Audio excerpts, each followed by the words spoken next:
Déclaration de l'ONG Initiative citoyenne pour des élections apaisées en Côte d'Ivoire, ICACI, sur la dégradation de l'environnement préélectoral dans le pays.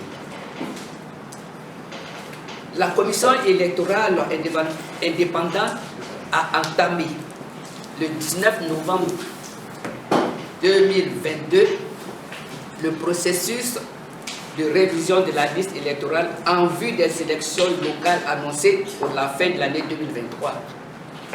Mais l'opération a peine d'éviter, des voix s'élèvent de partout pour dénoncer des fraudes en préparation, notamment avec des convoiements de bétail électoraux dans diverses localités, en violation de la loi électorale. Dans cette ambiance, il apparaît évident que la Côte d'Ivoire n'est pas encore sortie de la psychose, ce qui replonge la grande majorité de la population ivoirienne dans l'angoisse des scrutins à venir. Il est donc plus que temps aujourd'hui de travailler à éviter d'exposer le pays à une autre crise politique d'envergure, dans le contexte sous-régional marqué par le terrorisme qui frappe obstinément à nos frontières. En effet, de quoi s'agit-il? Reconnu pour son hospitalité dans la sous-région ouest africaine, depuis le règne de feu Houphouët-Boigny, la Côte d'Ivoire a connu une relative période de paix et de stabilité pendant les 3 premières décennies de son indépendance acquise en 1960.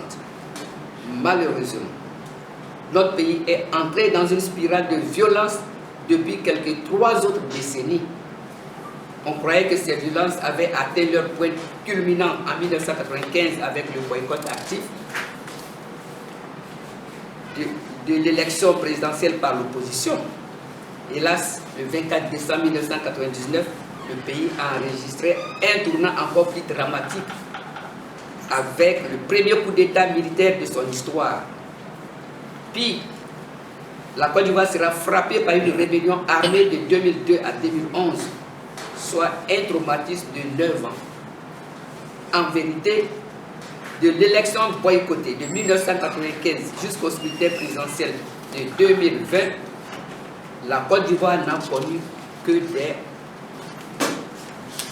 des violences dues à des crises pré- et post-électorales, entraînant des morts d'hommes, de nombreux blessés et d'importants dégâts matériels.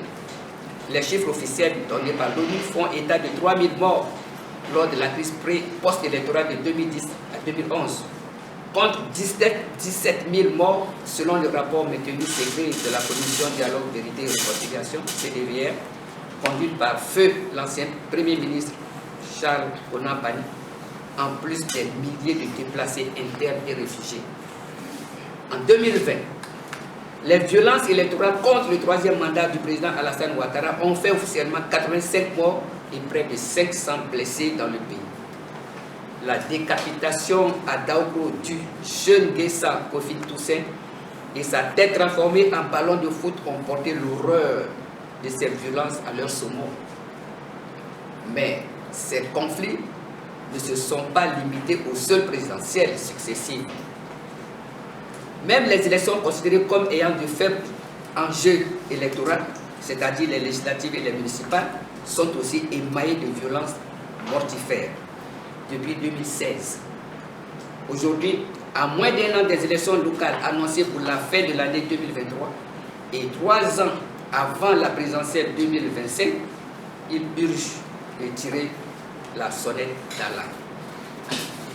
La rencontre dite des 3 grands de la politique ivoirienne du 14 juin 2022, supposée de tous les espoirs et censée porter les jalons d'une véritable réconciliation nationale, semble avoir fait place aux inquiétudes en lieu et place de la résolution des conflits attendus par l'opinion nationale et internationale. Les grandes questions qui posent problème en Côte d'Ivoire ne sont pas encore soldées. Elles ont pour nom la réforme de la commission électorale indépendante, la CI, et le redécoupage électoral. la libération des prisonniers politiques, civils et militaires des crises électorales de 2010 à 2020 pour apaiser les élections à venir. L'amnistie souhaitée pour les principaux acteurs politiques et sociaux réunis en 5 phases de dialogue politique. À ce jour, aucune prise de décision forte par le chef de l'État pour impulser la dynamique de la réconciliation nationale n'a sanctionné ces tentatives de dialogue. Cette situation devient très inquiétante, car en même temps qu'ils sont perçus comme le problème, les présidents Alassane Ouattara, Henri Konan Bédié et Laurent Gbagbo sont aussi désignés comme la solution à la crise ivoirienne. C'est ainsi que l'ancien ministre Innocent Anaki Komenan, chef de parti politique, résume ainsi la situation. Alors que nous nous attendions à une sortie progressive des crises et tensions de notre vie politique, épuisés et espérant un retour définitif au calme et au vivre ensemble, l'horizon s'annonce encore rocailleux et semé d'embûches. À ce stade, l'ONG Initiative Citoyenne pour des élections apaisées en Côte d'Ivoire rappelle à toutes et à tous que notre pays va connaître des élections locales en 2023 et la présidentielle en 2025. Ces échéances sont aussi cruciales les unes que les autres. C'est pourquoi, soucieuse de rechercher les conditions les meilleures pour des scrutins démocratiques, transparents et inclusifs, gage de paix sociale, Initiative citoyenne pour des élections apaisées. 1. Réaffirme son espoir dans la rencontre entre les 3 grands leaders, le président Ouattara, le président Bédié et le président Gbagbo, le 14 juin 2022. 2. Exhorte le président de la République, M. Alassane Ouattara, à poursuivre les efforts en matière de réconciliation par la prise d'une loi d'amnistie qui comblerait les attentes des populations ivoiriennes.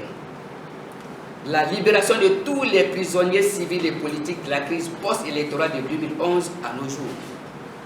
Le retour d'exil de l'ancien président de l'Assemblée nationale, Guillaume Soro, ainsi que le retour de tous les exilés anonymes des différentes crises ivoiriennes. 3. Encourage le gouvernement à renouer le dialogue avec l'opposition pour instaurer véritablement un environnement électoral démocratique, pacifique, transparent et sécurisé, notamment par la réforme en profondeur de la commission électorale, le redécoupage électoral, la révision de la liste électorale, etc. 4. Invite les partis politiques, d'abord, à respecter les règles démocratiques régissant le processus électoral pour la légitimation des dirigeants, ensuite à former et à sensibiliser leurs militants au civisme et au respect de la chose publique, et enfin à éviter la violence pour conquérir ou pour conserver le pouvoir. Pour finir, l'ONG Initiative Citoyenne pour des élections apaisées en Côte d'Ivoire interpelle les chancelleries et les organisations internationales existantes dans notre pays. Elle les invite à apporter leur contribution et à user de leur influence pour peser sur la recherche de solutions idoines à l'apaisement de l'environnement préélectoral et social en Côte d'Ivoire. Je vous remercie.